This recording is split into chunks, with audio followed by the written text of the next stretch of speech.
My main goal for this project was to get into a non-typical classroom to see what that's like. And the East Initiative classroom is not your normal class. I was going in thinking that, oh, it's a science classroom, that they're doing, science projects and experiments and stuff, but no, it's way more than that. It's incorporating technology and incorporating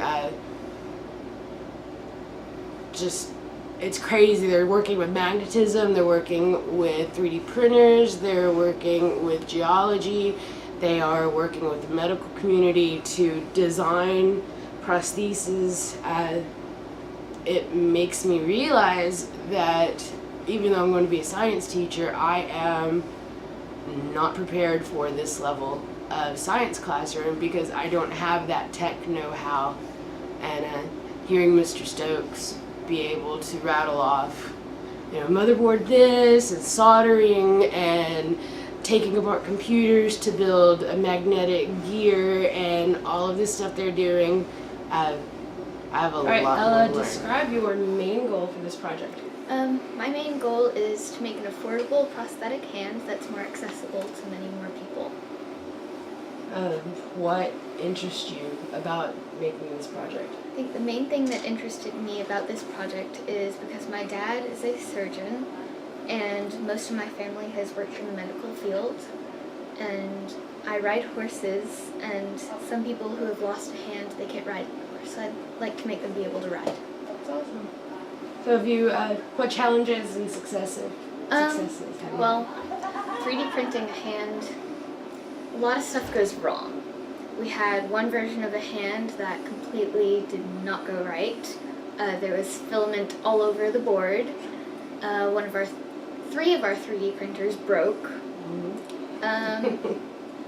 So far the success I've had is putting together a finger. I saw the wired finger. That's pretty awesome. If you pull on one wire, it bends and straightens the finger. So it's definitely going to work. I hope. Yes. So when you're finished, what are you going to be able to take away from your experiences with this project? Probably a lot of patience. One component took 12 hours to print. Most of them take anywhere from 3 to 8 hours, and most of them don't work. I think I'll also take away the knowledge of a lot more programs, like a lot of computer-aided design programs like Tinkercad and ArchiCAD and SketchUp. And thanks to you, I can do HTML coding now. And I can recognize Python and C and C++, but can't. So, Well, me neither. Most STEM classrooms, especially East, is a selection type process. I was selected by my superintendent, Ms. Kraft, to take the position. At that point, I went to 3 phases of training at East.